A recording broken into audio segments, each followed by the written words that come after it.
Let the dancing begin.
Well, I didn't see that coming.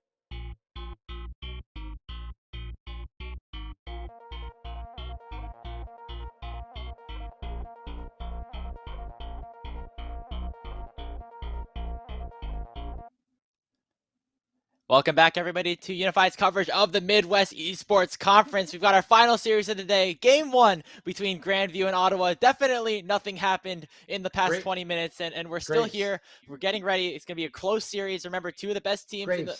What? Are you okay? What? Did you miss it? What? Game 1 happened already. Great. Game 1 happened already, buddy. Are you suppressing this memory from your mind? Did you have some money on Ottawa? Oh. That's right.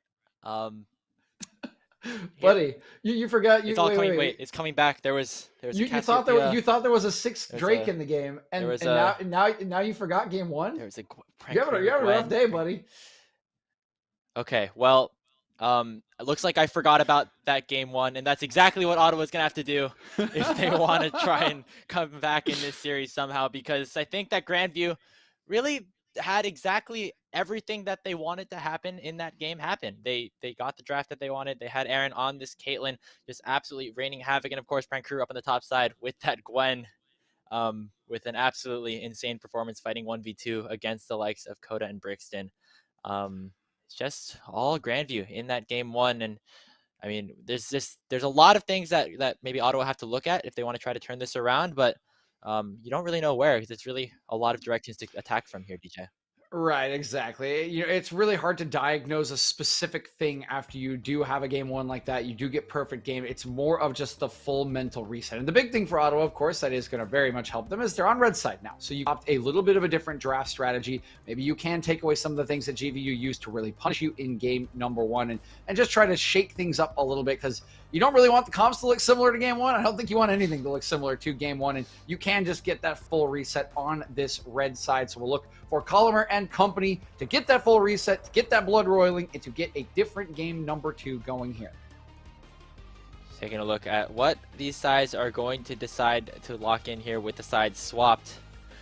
Generally, I don't think Ottawa's draft really was like the problem in that sense. They got a lot of power picks. They got Young on the Jinx. They had Blonde on the Cassiopeia. The Trundle top was an interesting strategy, but it almost worked out in terms of, getting some early lane pressure against Prankuru. It was after a while where it just started to turn on its head in favor of the Gwen. So maybe some adaptations in that regard. Maybe we'll see Brixton locking in something in the first rotation to just make sure he's on something that he's comfortable on, instead of having to go towards a little bit more off meta in terms of playstyle here. Starting off with the bans, Senna, again, taken away from the side of 9Lives / Young, one of those players down in the bottom lane, and again, Prank Crew's Akshan taken off the board. Yeah, the Akshan will go away once again. So 2 similar bans to the last game. Again, GVU they don't want Young on Senna. They don't want any funky kind of gameplay style with those Senna compositions. Take it away, and again, it is that quirky ban away from Blonde. So 2 of the same bans from last game, and I would expect the third to be the same, because of course GVU would love nothing to change. They would love game 2 to go exactly like game number 1, and that would be that'd be a nice finish to the weekend. Be a lot of Twitter clout for sure. There would be some memes thrown around, I would imagine. A lot of impressions to be farmed. so to speak, on the side of Grandview if they end up taking this one. On their home turf, obviously, would be really nice, as of course this LAN is being hosted at their own university. Nar, taken off the table. It looks like all eggs are in the Prankuru basket when it comes to what Ottawa want to ban away so far. Final ban in the first phase will, of course, be Brixton's Warwick. We're definitely not going to be seeing that in this game. Yep, so same 3 bans come through here for GVU, and now on the other side, what are you going to do? They are going to change it up a little bit.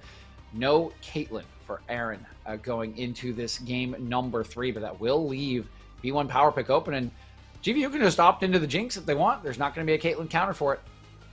Yeah, I mean, Aaron on Jinx, never a bad thing. I don't think ever you would ever consider that to be a bad thing, but instead, going to be some focus towards Coulthro, who had a really great game last game on the Jinzhou. Going to be taking that one up again.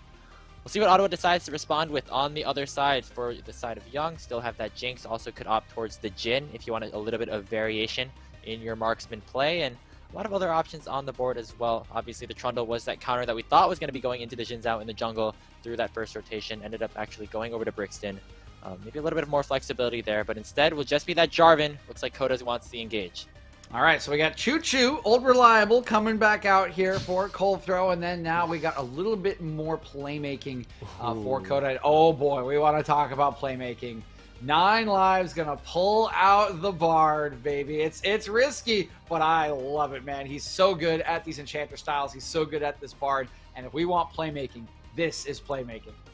I think, yeah, Bard onto 9 Lives is going to be a very, very exciting thing to watch out for. Really loves roaming around on these champions. I think Bard, one of his most played throughout some of the recent seasons. But if it ain't broke, don't fix it, say GVU, as they're going to lock in that Gwen up for Prankuru into the top lane.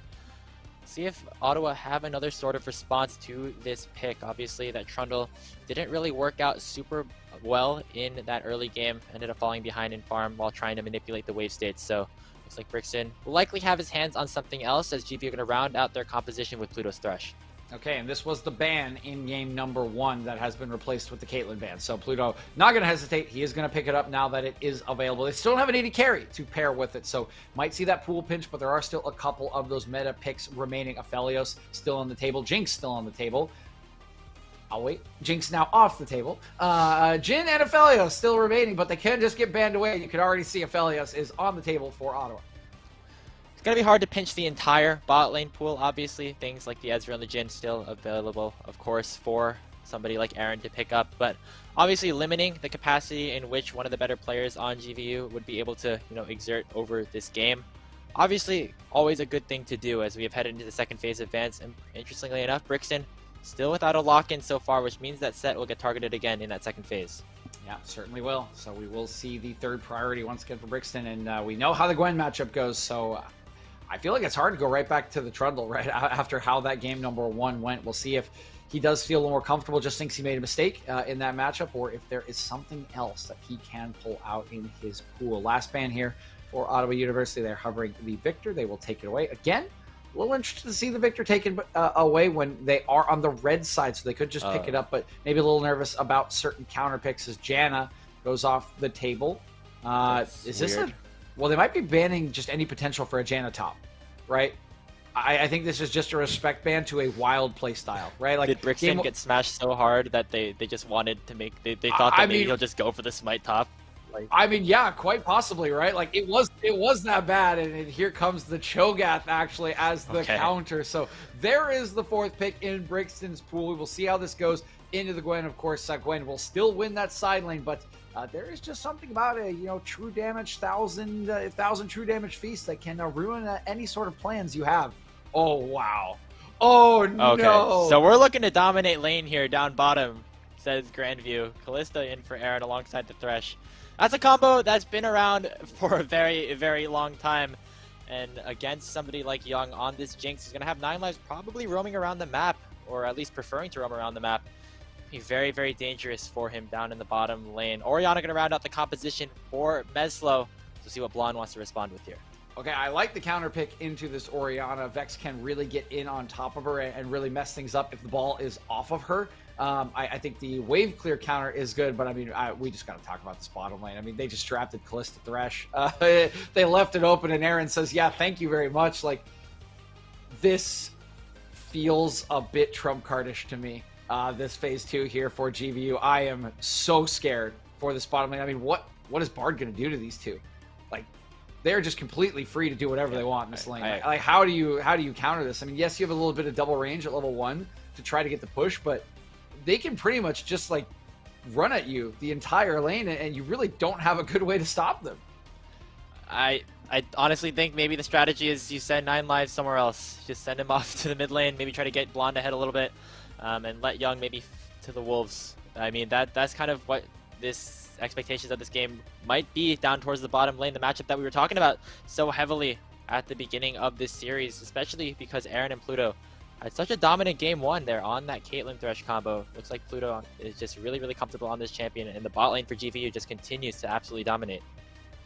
Yeah, all of our eyes are going to have to be on this bottom lane in the early game. I mean, you do not draft Callista Thresh and not invest resources into it and not expect it to win lane. That is what it has to do. That is what it is really, really good at doing. And you say you can just yeet 9 lives out anywhere else, but you can't do it at level 6, Grapes. I mean, that's the freest dive I've ever seen. Like, these are the two like save me champions, right? You throw one in, and then the other one like pulls them out, and then the other one can pull them out. Like, they can just do this over and over again. It's like you cannot leave Young alone like you did last game for that long at level 6. Maybe you can do it pre-6 because it's a little bit harder to save each other, but once the 6s are in, the dive is free. Particularly for players as talented as Aaron and Pluto. So you have to be very careful about picking your windows on this Bard. And again, this is why I fear this so much, because I feel like this is a Trump's bottom lane. And so you do have these two options of, okay, 9 lives needs to go and get the rest of the map ahead. Make plays with Coda on this playmaking Jarvan, probably around the mid lane, since it feels like it's hard to get onto Prankuru against the Cho'Gath. But that's kind of it, right? And if you don't do that and this bottom lane gets ahead, how do you stop them? Yeah, I really like the draft that Grandview have brought out. Very well-rounded. I think they have winning lanes in both the top and the bottom lane. Mid lane, again, relatively even. Not expecting to see too much action until maybe later on in the game when they get a little bit more active around the map. But for Ottawa University, after taking that first big loss, I think all eyes have to be on Coda, on this Jarvan. Have to try and turn some of these lane matchups around early if they want to, maintain some of their state, throughout the game as they try to progress through it. Yeah, I agree with that, Grapes. I think that is a good call out here, right? And remember that Coda on the Viega was largely just neutered in that early game of game number 1. He didn't really have any angles to make plays. He was tracked pretty well, and then he was just systematically eliminated from his jungle. So we get this 5 stack in the bot lane. They want to get that ward down. I mean, they want any control over this bot lane possible. But this game, like you're saying, we need Coda to make plays. He's on a Jarvan. There is a ton of playmaking in this kit, and he needs to find angles. Again, I want him to get on the Meslo, right? It's an Orianna. We talked earlier today about how when you get the flash off the Orianna, she is super vulnerable to repeat ganks, especially when Vex hits level 6, because you can jump on in with the Shadow Surge, you can hit the Fear to set her up, and then it's an easy follow-up. So I want Coda to be pairing up with Blonde to make these plays, because otherwise I am terrified. Again, I know I'm harping on this. I am terrified of the outcome of this bottom lane. Of course, Young is a player that a lot of people have been touting as being very, very talented and ready to be one of the top in collegiate, but has to still get through Aaron and Pluto. Another tough task here in the Midwest Esports Conference. It's going to be Coda starting on this bot side, both junglers on their blues to begin this early game. Paddling towards these opposite sides of the map, we're seeing Coldthrow prioritize this high priority bottom lane towards this first clear. Yep, and that is expected from Coldthrow. Similar to a Caitlyn lane, right? You just want to provide support. You want to let Aaron and Pluto play the lane as they wish. And Coda knowing that going down bottom lane, right, it's pretty hard. Like, that you could lose that 2v3 if it is played properly by Aaron and Pluto, particularly when, 9 lives, obviously really good at this Bard, but Bard is not exactly a great laning champion, right? He's not really going to help you duel at level 2 and 3. So definitely going to head up to the top side for the plays that he needs to make in this early game. And a nice offensive setup as well here for the Grandview side in terms of their runes in the bottom lane. Hail of Blaze and Glacial Augment going to do a whole lot here in the 2v2. We do have the exhaust here onto Young, who will be very useful in terms of maybe trying to slow down Aaron and maybe try to prevent some of the damage from the Ren from going through as well. Taking a look at the mid lane though, Coda has completed his clear of this blue side jungle. Now headed over potentially for an invade of the enemy Raptors. Coldthrow will meet him there, but all eyes are on the mid lane right now. See if he ends up going for this gank, or if he goes for maybe a little bit of an invade instead. Oh, yeah, they are all hovering around each other. We'll see if they do run into each other. Both level 3 does have Smite, and on this Conqueror Jarvan. I like the positioning. Coda knows where he needs to be. Can he make the play is the question. I think he will be getting that Raptor camp pretty easily for himself, as Young taking a big chunk of damage there in the 2v2. We're starting to see the push here early for the side of Ottawa with that double range matchup, but the all-in potential from Grandview is still always going to be there. You just hover around the map. No kills gone over just yet, but the junglers have definitely been very active. We'll just take a trade on the Scuttle Crabs for now. Yeah, this is what we were talking about, right? Coldthrow is just hovering. He's in that bot side where he needs to be to give them the freedom that they need. Coda was pinged out, so Meslo does manage to stay safe as he does go trade the Scuttle Crab. He'll probably walk up and try to threaten Prankuru, but Prankuru will know he's on the way. He'll know that Scuttle is down and very unlikely to get that gank, and there you are on vision. Coulter, though, might actually be looking for a dive very early on here. Just sitting and waiting. Ottawa might have to try to face check this one here. Young is still level 2, but going to run straight into the arms of Coulter with the audacious charge. Already chunked out very low is the Bard. Conqueror already popped. Teleport defensively out from Brixton is a very crucial summoner spell expunged due to that aggressive play coming up with the Grandview jungler. Brixton's going to lose a whole lot out of that play. Yeah, I mean, like you said, Grapes, it keeps you alive, but at what cost? I mean, we saw what happened when Prankuru got fed in game number 1, repelling a gank, getting CS advantages. He's going to get a plate. He's going to get about a 10, 15 CS advantage. He's going to go back and get a really nice first base. So, yes, they keep their bottom lane alive, but it comes at a very great cost to Brixton on the top side of their map. Yeah, big wave. You can see it on the minimap just crashing in that Brixton will not be able to get a lot of because of that summoner spell. And once again, Grandview looking solid here. They're using the pressure to really force Ottawa's hands in a lot of cases. Coda, of course, has been able to stay in touch in terms of clear speed on the Jarvan, had that early invade onto the Raptor pit, but has not had enough impact to maybe call it worth it in terms of his early game potential in going for these ganks yet. Yeah, he still has time, right? We're at 5 minutes, but we are going to need to see something. He'll probably go back, get his first base as he has a couple camps ahead. So we'll have the tempo to base, pick up his items, and come back. But we're going to need to see it. You see 9 lives already out on the map, trying to clear the vision away. Coda needs to find a clever path somewhere where he cannot just be tracked by Coldthrow and get that early play that we've been asking for. Some resets coming through for Ottawa. And on this bottom lane, it has been Aaron and Pluto still getting that lead and still continuing to pressure waves into the tower. I will say though, if Ottawa's bot lane is able to, survive this sort of onslaught from Aaron and Pluto, can look pretty good for them come the later game fights. Obviously, when you get towards some of those later items, Young on the Jinx will be much more effective than Callista in team fights if they are on even footing. So right now, good job on the Ottawa bot lane for staying in this, at least for now. We'll be okay to sack maybe 5 or 10 CS if it means that you're not going to die. Yeah, it's actually a really good base from Young, too. He's done a great job CSing in this lane. And, of course, that TP that was there to nullify the dive has kept him right in it. And we talked about the great cost that came to Brixton, right? But he is a Cho'Gath. He can play low econ. He will still be a good frontline. And you have kept Young in this game, unlike in game number 1, where he basically was out of it right at the 12-minute mark after being dove twice under his own turret. So I think a good adjustment in this early game. And now they're trying to make a play. Coda's running in straight through the lane. Coulter on the horizon as well. And Pluto's actually going to strike first here on the engage. Coulter flashing over the flag and drag to pick up first blood. And now Coda and 9 lives are going to have to try and get out through the magical journey. Grandview strike first down bottom as Coulter will get the first kill. Oh, he dodged it.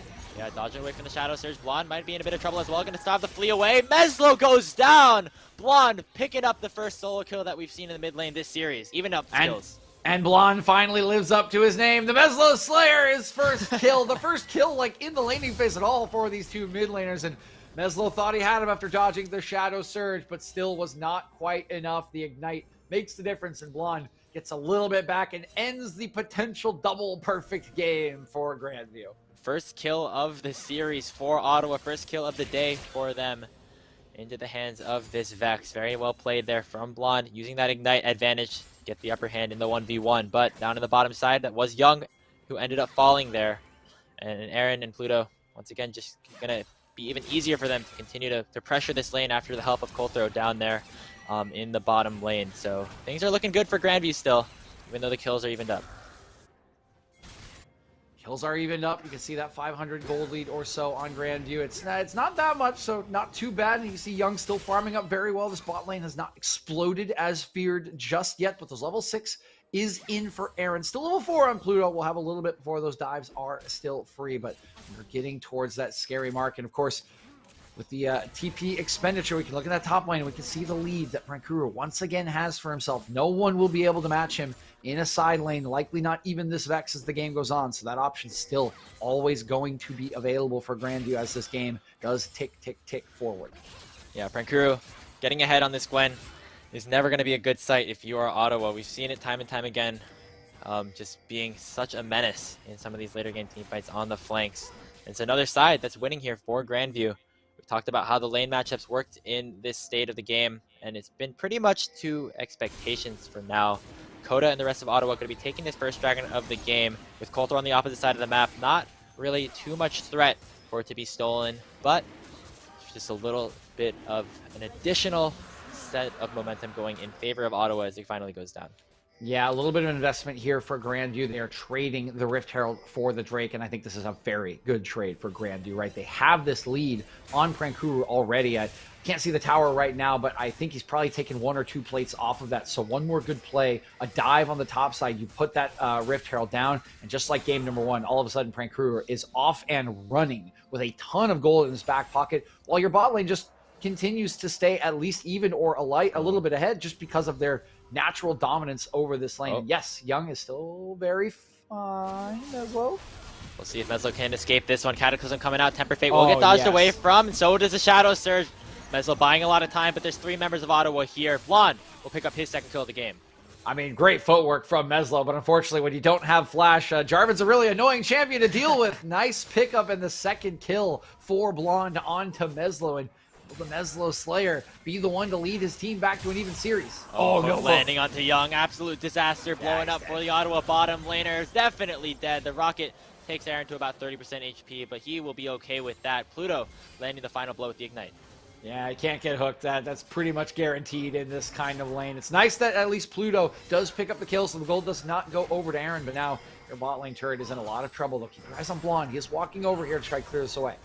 Herald also popped down here in the bottom lane. Brixton again, I guess, has that teleport if he so wants to use it to try and defend the turret, but would not really expect that out of this Cho'Gath. Just going to let the Herald take that one proc, get some more gold into the hands of the bottom lane here. Aaron going to be very strong now on this Kalista. Looks like the bot lane has started to finally open up with a 30 CS gap.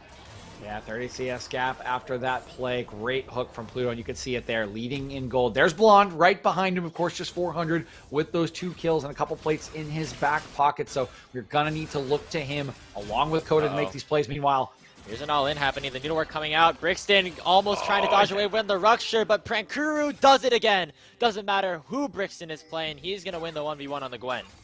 Third solo bolo of this series for Prankuru, and you could kind of see this one coming, Grapes, right? Again, the TP for Brixton has just set him so far behind. He's been trying his best. He has managed to go deathless up to this point, but the CS lead is just getting huge. The Leeching Leer is in, and we already mentioned that this is a pretty difficult matchup in the later stages of the game, and the later stages of the game have just been accelerated by what has happened in the early portions. Prankuru, he is off and running once again.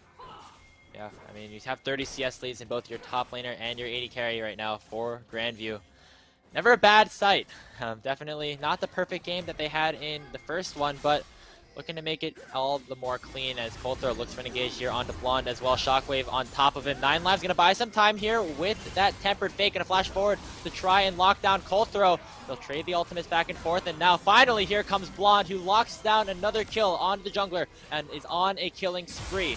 Now here comes Pluto and Aaron, though. They're looking to try and re-engage. Pluto taking a whole lot of damage to start off. Coda, they're going to flag and drag forward under the tower. Not the best sight for him as Aaron comes in to finish off that final kill. Gold still in favor of Grandview, but nice job by Ottawa being proactive around the map.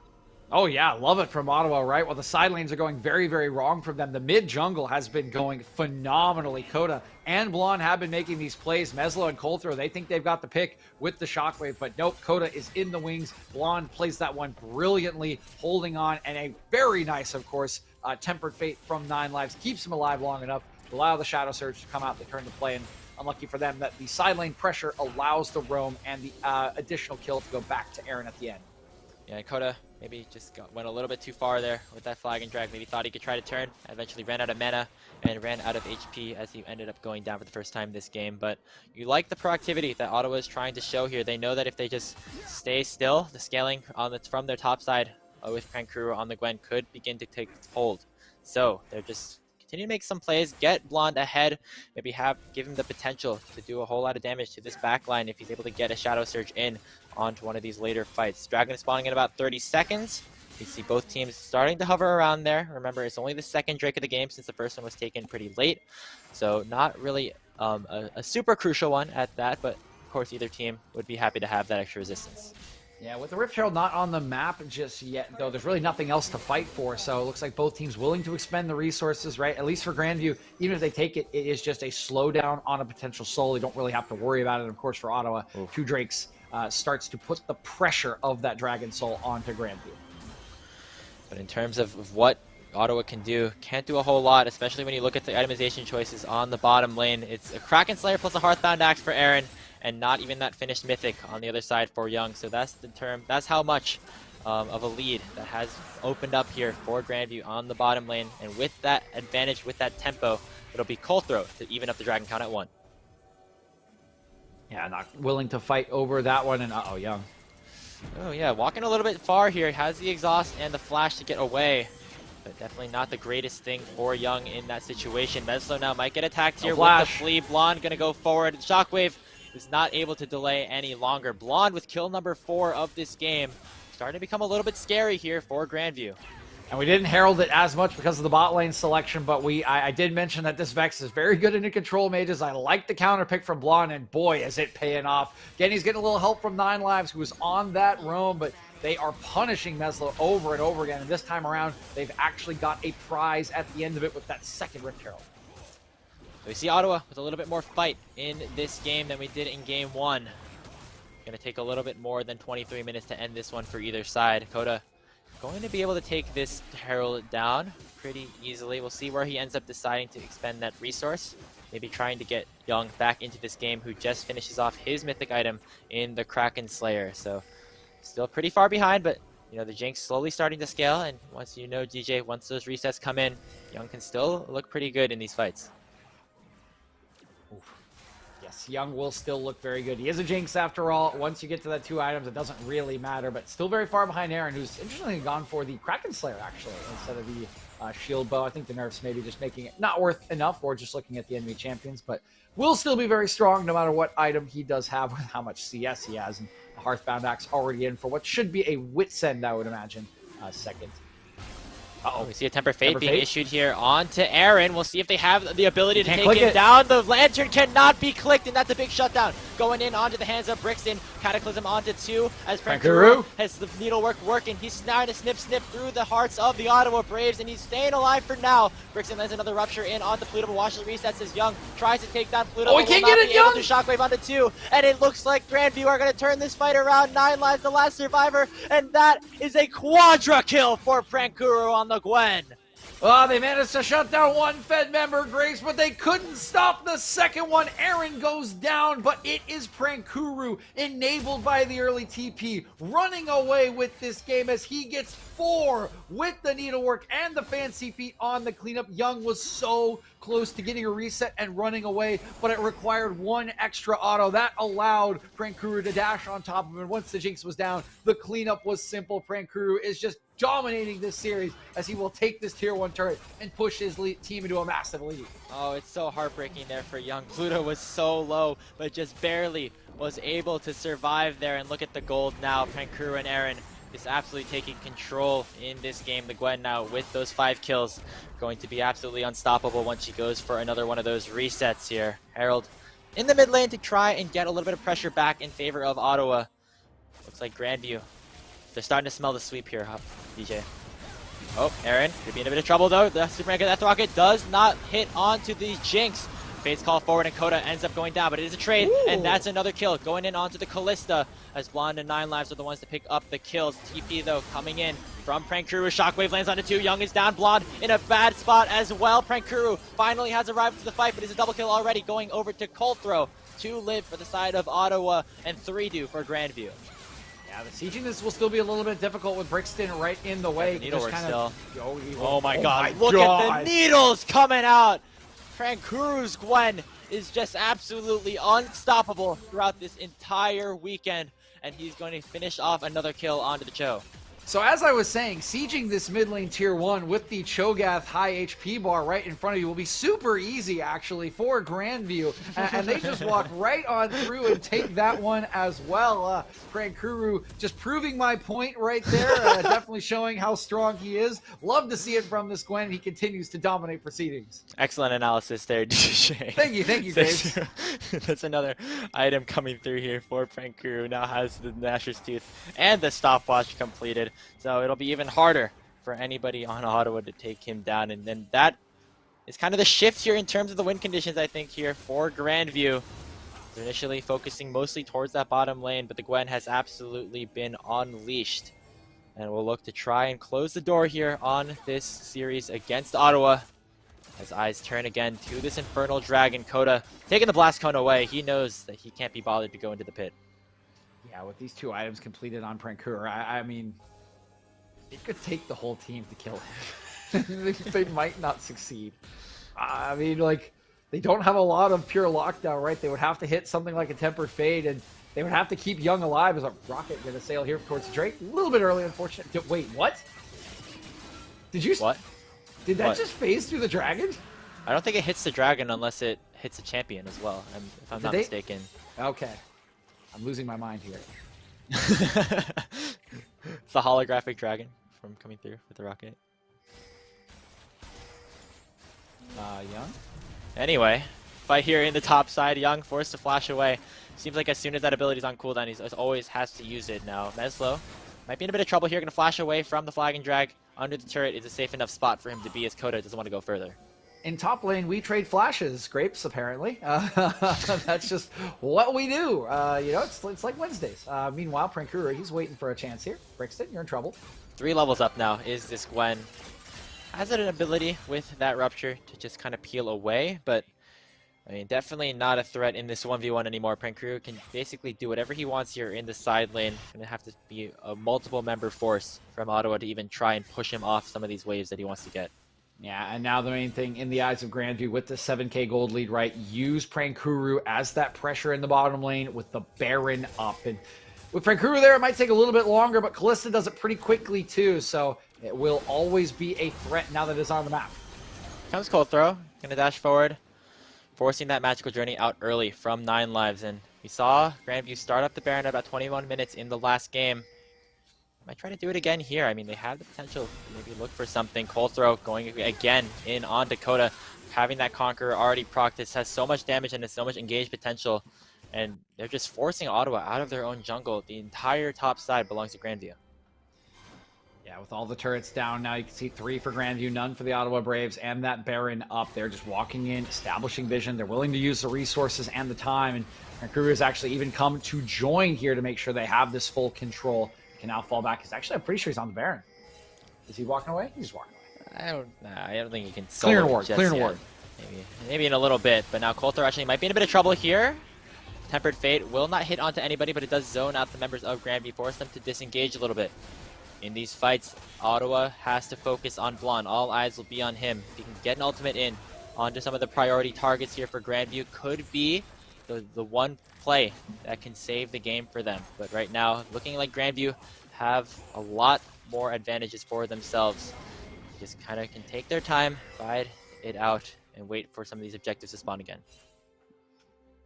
Yeah, they're going to need some sort of big play, but I mean, it's so tricky right now. I mean, Aaron's flash is up. Pluto exists, right? So he can always throw the lantern into the Cataclysm to try to bail someone out. Like, we're going to need some sort of huge Shadow Surge onto multiple members from Blonde to set it up. But One thing we know about Vex, right, is it's really strong in the mid game, but similar to Callista, it gets a little tricky to play out these later game team fights because you have to throw your body into the enemy composition. So it will take a lot of doing here from Ottawa. It'll take some very clever setup, and thus far they just haven't been able to fool Cold Throw or the rest of Grandview at all. They've been tracked. They have been matched in almost every play they've made outside of maybe 1 or 2 in mid lane that they were able to win early on. 9 Lives in a bit of trouble. Gonna use that magical journey out. Once again, just control around this topside jungle for the Vikings has been absolutely pristine. They just are able to know exactly where Ottawa is at every single point, and they are always ready to threaten the Baron if they ever see somebody out of position. Always has to be a threat here, as there's not much else to do until this dragon spawns. Would be soul point for GVU if they're able to pick it up, but don't really have that opportunity just yet. Minute 19 now. It's not much longer. You see Prankura already doing the work in the bottom lane once again now that he has picked up that stopwatch and the boots. Just trying to split this map, but don't want to do anything too drastic as they know how in control they are, as you can see there from the gold graph. I mean, all 4 members. It's just Pluto. He's all the way down there. He's hanging out on the other side of Purple Island here, but you're totally fine with that if that's your support, and the rest are all on top. Pluto walks so the rest of GVU can run. That's basically what we can get here. He's down below, but he's helping support his team. Has the highest kill participation out of everybody, and he is up in XP by just a little bit. So that's something that we can, give him a little bit more credit for in that regard. But doesn't matter all too much. Maybe each of the supports can hit that level 11 spike before a major objective spawns. If not, again, not the end of the world. Dragon spawning in about 25 seconds. We still see Grandview focused around this top side. 9 Lives maybe looking aggressive here onto Cold Throw. This is Zap going forward, but take a look at this mid lane here. Blonde using that Shadow Surge onto Aaron, only chunking him to about half HP. That's the most fed member with the ultimate down. We'll just try to heal up as they do retreat, and they just have no way into this dragon pit. I mean, 2 seconds now, it's going to come up. Prankura's already there. He will shred this thing with how strong he is. Working on that 2 items, Aaron. It's going to heal up off of these minions in midwave, and you can see them pinging out the Baron, but they don't quite have the damage or the confidence to go for it, so it will just be the sole point and control over the Baron pit, and are they now starting it? I mean, this is a desperation play, it seems like, from Ottawa. They don't have the ultimate onto Blonde or Young, but it looks like they just want to try to burst this down. They do have Brixton with the Feast. If it comes down to a 50-50, certainly in favor of the Braves, but looks like the rest of Grandview are going to collapse. I don't think it would have been a 50-50 if they ended up trying to finish it off, because everybody on Ottawa would have died. So looks like they know better than to continue to go for that play. Going to go for the resets. Maybe wait a little bit longer here. And now ball falls into Grandview's court. What are they going to do around this pit? They're going to start it up now. Meslo and Cold Throw 2-manning it with the rest of the team on the horizon. Coda went for the reset, so doesn't have that smite. If they end up trying to finish it over, Rocket's going to spot them out. And so now Grandview definitely are being seen here with this nice tempered fate coming out from 9 Lives to allow the rest of the team to join the fray. As just very tense around this Baron pit. One side will start it up, but it doesn't look like either team want to take that risk just yet. And they don't want to risk it right there in such a position of control here with 7k gold lead with 4 minutes until the Infernal Soul is available. They can just let Prankura go back to the bottom lane, and the feast really, right, is the big thing. There's a smite feast that they have to fear, so it needs to be a clean setup and probably a fight into the Baron to make sure that they do not give a window back to the Ottawa Braves, because you look down there and there are 2 items on Young. Is it easy for him to use them? Maybe not just yet, right? But there is always that condition where Young gets to 3-4 items, gets a reset in a fight, and suddenly you could be looking at a very different game. It's interesting to see Young go for the Rudon's Hurricane second item. Normally, if Jinxes fall behind, you might see something like a Rapid Fire Cannon to maybe get a little bit of extra range in some of these fights. It looks like Young knows that if Ottawa want to win some of these fights, a lot of the damage has to come through him and his AoE. So going to try to sacrifice some of the utility, and if he's going to die from close range. Baron dance once again. It is nice to see that Ottawa was able to stall out. Oh, wow, TP. Are they just going to go for this? There they go. They're starting it up again. I mean, it's not really that high risk here for Grandview. They have a lot of high health bar, a lot of high healing. Gonna get spotted out here again by the Tempered Fate of 9 Lives. Bakota's gonna get hooked up, combined with the Shockwave, and the Jarvan might just die before he can ever get a chance to go for the steal on the backside. Look at Blonde trying to shut down the side of Aaron, and he ends up doing so. But Prankura is now godlike with Coda falling. It's a 1-for-1, but without the primary damage dealer to the Baron Nashor. Looks like Grandview is gonna back out for now. Ultimate was thrown out onto the side of Prankuru, but I think Blonde knows better than to go for that. Yeah, and Ottawa just holds on again, right? They get the jungler. That's why they got so aggressive. They're taking the smite off the table, but guess what's still there? Brixton, he hadn't used the feast, so you can't just hop onto the Baron, especially with your 80 carry down, and Aaron does get caught up by that Shadow Surge in the fight, so it's just a reset, and it's more stalling from Ottawa. A little bit of a struggle here in the mid game for Grandview to try to close this one out.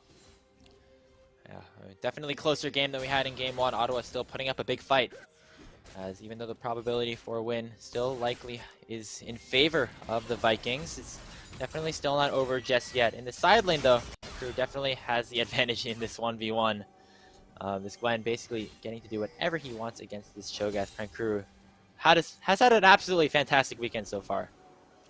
Oh, yeah. I mean, he has had so many highlight moments. He has gotten to pick basically whatever he wanted. He even got an auction game earlier on this week and really laying it down in the series. Still 7-0-2 with those 3 items, trying to down this tier 2 turret. There are 2 members coming to hang out with him. You can see Young shading that way, so he will finally back off. But the timer just fine for Ottawa as the jungler is back in base. So no threat on the Baron just yet. What is a threat, though? Grapes, minute 15. There is a Soul Drake that will be available, and that is a lot easier to take than a Baron.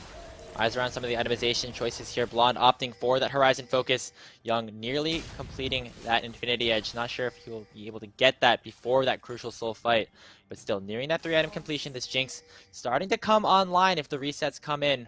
I just hope that Blonde and Coda can find the right engage. Yeah, it has to be Coda and Blonde here. They are the 2 playmaking players here. The rest would be follow-up, right? You can try a 9 lives, a long-range Tempered Fate, but that is not the most consistent engage option. Maybe a little bit of follow-up or mid-fight for you. Brixton's got a little bit of that too with the Rupture, but really that engage has to come from Coda and Blonde. And look across to the other side. Everybody got the flash up. Prankuru, of course, has the dash. Doesn't have his ghost, but there's a lantern there in case he gets in trouble.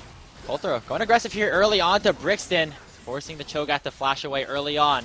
There's another ultimate used as the Crescent card comes out, but Tempered Fate is going to land here onto the main carries. Don't know if anybody has the potential to try and collapse. Coda gonna get collapsed on here, has the Gorge Drinker and has the Cataclysm in, but not enough damage from the rest of the team as he's gonna just fall first. A double kill now going over to Aaron, make it a triple as Grandview is just absolutely running through this entire composition of Ottawa. Meslo finishes off Blonde with the Shockwave, and only 9 lives is alive. Soul be damned. Grandview's going for the end. And the Louisiana Purchase once again works out well for America here. Grapes as Aaron picks himself up a triple kill, and that could just be the death knell for the game, for the series, for the weekend here at Grandview, who stamp their authority on top of the MEC. GVU will not go down just yet. All hail the kings of the MEC as the Vikings will finish the 2-0 sweep over Ottawa.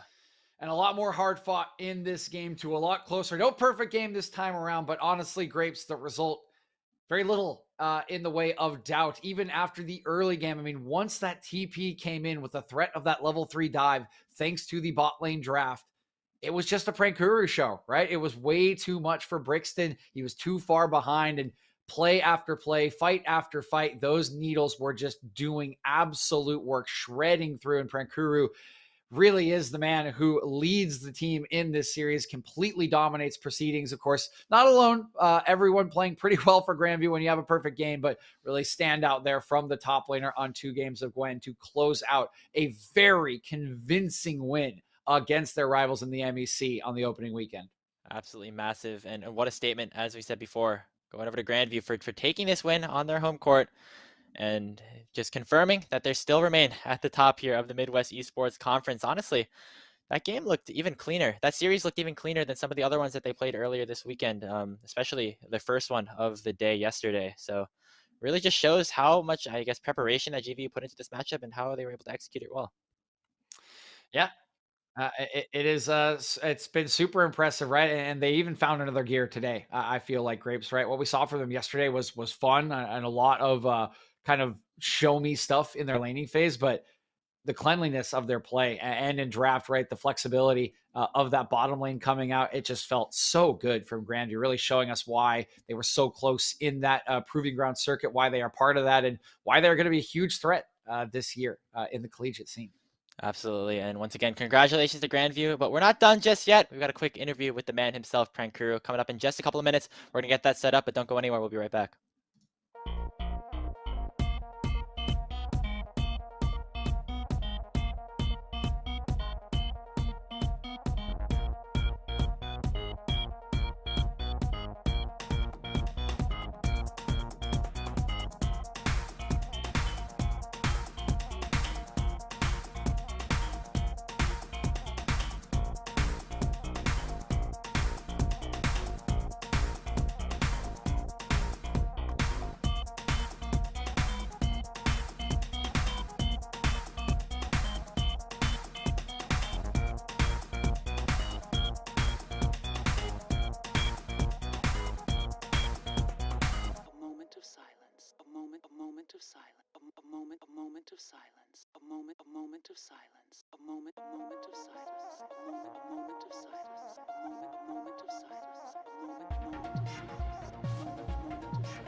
A classic, and at the same time, progressive.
Welcome back, everybody, to Midwest Esports Conference coverage brought to you by Unified. Once again, we are back after a very, very convincing 2-0 victory for the side of Grandview University. And we're here with the man, the myth, the legend, the Gwen prodigy himself, Prankuru. Prankuru, first of all, congratulations on the win. And just to start this off, there's been a lot of stuff happening so far at your school. I mean, you're here for I think the first time it's been at Grandview. You're having a good time at your first LAN here as a member of this host school. What does it feel like to finally end off this weekend with, I think, 6 consecutive wins?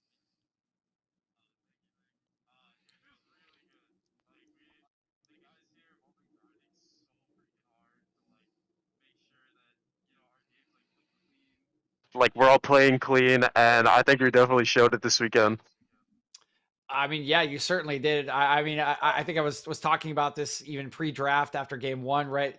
Yesterday looked good. And you kind of wonder like how much better is there in the tank, and like, I mean, how much were you holding back? Because like today was insane. I mean, a perfect game in game one, a very clean performance in game two, a little bit of stall around the Baron, right? But that was kind of expected with the Cho'Gath feast and the smite available for them. So it's just super clean performances. I mean, how much have you been holding back, and how high is the ceiling? I mean, we're definitely holding back. I think one of the big things that like we've had to work on is just like going full throttle, and then like we go a little too far. So I mean, like, give us some more time. Like if you think we look good today, like we'll look even better.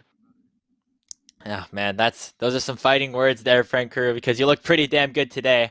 I want to talk a little bit about your opponents here in terms of Ottawa University. A lot of people had them pretty highly regarded. I mean, and there was a lot of course, conversations on social media to say the least, between you two, Banter, shall we say. before the games ended up beginning. I mean, what are your actual thoughts about Ottawa after this series, and are you looking forward to playing them again?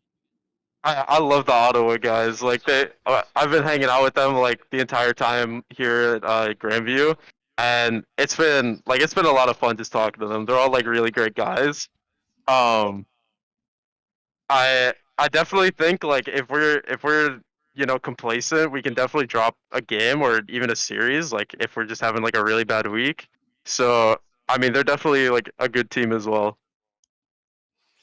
I mean, speaking of good competition, right? You've really stamped a mark here in the MEC in week number 1, kind of with this capstone win. So you've talked about going forward, right? Getting even better. So what are we looking at here as the season progresses? I know that Circuit 1 did not maybe end the way you guys wanted it to, but Circuit 2 will come, and of course, CLO playoffs would be on the horizon if this trek continues. So how are you guys feeling about the ceiling of this team later on in this year? I think the ceiling's like we're gonna hit the ceiling and then we're gonna break it. Like we're gonna just keep grinding. Like CLOL is just like our practice right now. We want to go All right, so in OQs. is it fake news? Is Winthrop not the best team in CLO? Hey, Winthrop better watch out, man. That's all I'm saying. All right, there we go. Watch out down south is what I'm hearing here from Frank Kuru. But I mean, we don't want to take too much of your time. Obviously, you've had a pretty long day, long weekend here at the LAN.